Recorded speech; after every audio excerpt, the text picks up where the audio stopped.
Ассалаумағалейкум, құрметті қазақ елі. Бүгін қасиетті жұма күні. Жұма күні жақсы тілек дұғалар қабыл болсын. Рамазан айында амалдар екі еселенеді дейді ғой. Сауаптан құр қалмайық ағайын. Жақсылықтан жақсылыққа жете берейік. Аллах тағала Қазақстанымызда дүние жүзіндегі ең мықты мемлекет болуын нәсіп етсін. Амин. Ал құрметті ағайын, бүгінгі темамыз енді. Бүгінгі де темамыз ылғи басқа да темаларымыз бәрі Қазақстанмен байланысты болады ғой ағайындар. Не де болса бәрін айтты, бірін айт деп еліміздің жағдайын ылғи да ойлаймыз да, айтамыз да жүреміз.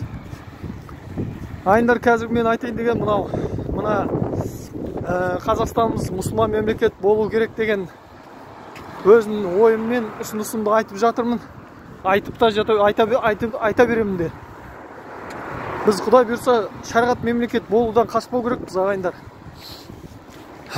Мемлекетіміз мұсылман мемлекет болатын болса, бізде жаңағындай алдындағыда айтқан зинақорлық, парақорлық, неше түрлі риба деген, процент деген нәрселер болмайды. Сонда жаңағындай харам нәрселер болмайды, арам нәрселер. Соң Құдай бұйырса жаңағындай біз сол харамнан тыйылғаннан кейін Алла бұйырса мемлекетіміз бірден көтеріледі, бірден дамиды. Қазір мысалға Малайзияның өзіне қарамайсыздар ма, алмайсыздар ма? Бар жоғы бір 30-40 жылдың ішінде қандай мықты дүркіреген мемлекетке айналды. Ол тұрмақ. Біріккен Араб Әмірлігін алыңыздаршы өздеріңіз. Олардың өздері 60-70 жылдары тәуелсіздігін алды. Басында олар бізден де төмен болған. Оларда ешқандай инфраструктура деген әңгіме атымен жоқ болатын. Түйе бағып жай ғана сол өздері жүрген болатын. Аллахтың қалауымен мемлекеттері мұсылман мемлекет болды, шариғат заңдарын сақтады қатаң. Сауд Арабиясы сияқты. Енді жағдайлар қазір гүл болды, қысқасын айтқанда. Аллахтың қалауымен жаңағы жердің астынан шыққан мұнай газдарын олар өте үнемді және де жүйелі пайдаланып жатыр. Соның арқасында қазір дүние жүзінде алдыңғы қатарлы мұсылман мемлекеттердің бірі болып отыр. Сондықтан біз мұсылман мемлекетті, шариғат мемлекет болудан қашпауымыз керекпіз, одан қорықпауымыз керекпіз. Ол анау алдыңғы видеоларда да айттым ғой мен. Ол видеоларда да өздеріңіз көріп те, байқап та біліп жүрсіздер ғой, не деп жазғанымда, не деп айтқанымда. Ол қазір мына дін дұшпандары қатты жұмыс жасап жатыр ағайындар. Дін дұшпандары қатты жұмыс жасап жатыр. Өздеріңіз көріп отырсыздар қазір. Еврей, жаңағы несіне Израиль деп айтады, бірақ та ол Израиль мемлекетіне Аллах тағаланың өзі мемлекет құруды тыйым салған. Сондықтан оларды еврей халқы деп айтам. Сол мысалға еврей халқының сол қазір дүние жүзінде сионистер мен масондар оларды өзін қолдап, олардың сөзі сөйлеп отырғаннан кейін бір кішкентай Израильға, 6 миллиондық Израильға бүткіл дүние жүзінің мемлекеттері еш нәрсе айта алмай отыр, еш нәрсе істей алмай отыр, даже санкция да саламай отыр. Ойлаңыздаршы, саламай отырғанда емес, өйткені еврейлер қазір дүние жүзінде басқарып отыр.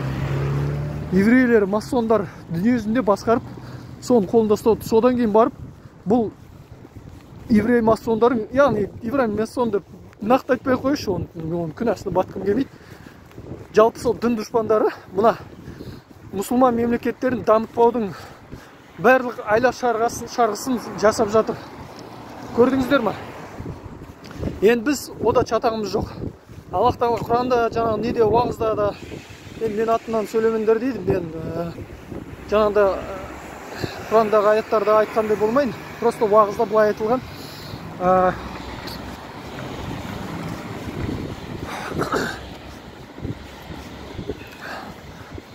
Ол мемлекетке ешкім тиіспейді, яғни мұсылман мемлекетіне ешкім тиіспейді егер олар менің шартымды орындаса. Ол қандай шарт?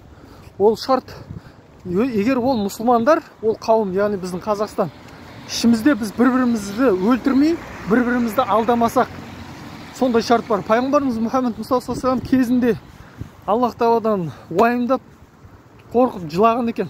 Я Аллахым, мынау ақыр заманға қарай, мынау жаңа Рум халқы, яғни европейстер, жалпы ислам мұсылман емес халықтар көбейеді. Сонда мұсылмандардың мемлекеттің жағдай не болмақ деген кезде, сол кезде жаңағыдай не сөйтіп жаңағыдай жылап Аллахқа дұға қылған болады екен. Дұға қылған екен. Я Аллахым, осылай мұсылман мемлекеттерін сақташы деп. Я мен онда дұғасы қабыл болған екен де, 3 дұға қылған. 3 дұғаның екеуісі қабыл болғанда, біреусі қабыл болмаған екен. Сонда жаңағы айтылған, ол екеуі қабыл болған қандай дегенде жаңағысы екен. Мен қабыл болғанда жаңағында өзінің шарты қойылған, айтылған. Сонда жаңағы шартында сол адам мұсылман мемлекеттерінің арасында өздері бір-бірін өлтірмеу керек, және де бір-бірін алдамау керек деген. Үшіншісі қабыл болмаған дұғасын енді тағы да бірнеке деп жазылады. Енді ол жаңағындай нақтылай кететін болсақ, ол тағы да бір несі бар өзінің. Қысқасын айтқанда сол, халқым, Алла бұйырса біз мұсылман мемлекет болуымыз керекпіз. Иншалла боламыз, Алла бұйырса. Бірақ бәрін бейбіт жолмен, әділ түрде жасауымыз керекпіз. Сіздер білесіздер ме, мына демократияны бізге кім пиғат еткен, және біздің конституциямыз қайдан көшірілген? Конституция, демократия бұл біздің жаңағы неміз, заңымыз, заңдар жинағы. Мына басқа да мемлекеттер, жаңағында басқа да қазіргі демократиялық мемлекет деп отырған мемлекеттерден, соның ішінде Түркиядан алынған. Түркияның кезінде басында Ататүрк деген жаңағы несі болатын, предводитель дейді, көшбасшысы. Ал Ататүрктің өзі ол таза түрік болмаған. Ол Ататүрктің өзі еврейлер мен түріктердің бірге тұратын жерінен туған сол кісі кезінде кейін сүнген мұсылман мемлекетіне қарсы болған, өте қарсы болған адамдардың бірі. Ақырында оның өлімі өте жаман өліммен өлген ол кісі. Оны түріктер қазір пір тұтады негізінде. Ал негізінде расында ол олай емес. Ол кезінде Ататүрк Түркиядағы азандардың бәрін жаптырған, азандардың бәрін түркше айтқызған, және шариғатынан хиджабты шештірген болатын сол Ататүрк деген. Енді мен ешкімді ғайбаттағым келмейді, бірақ та сондықтан да сонда да біз мықты мұсылман мемлекет болатын болсақ, біз деген исламнан мықты санымыз керекпіз. Біз санымызға сене алмаймыз.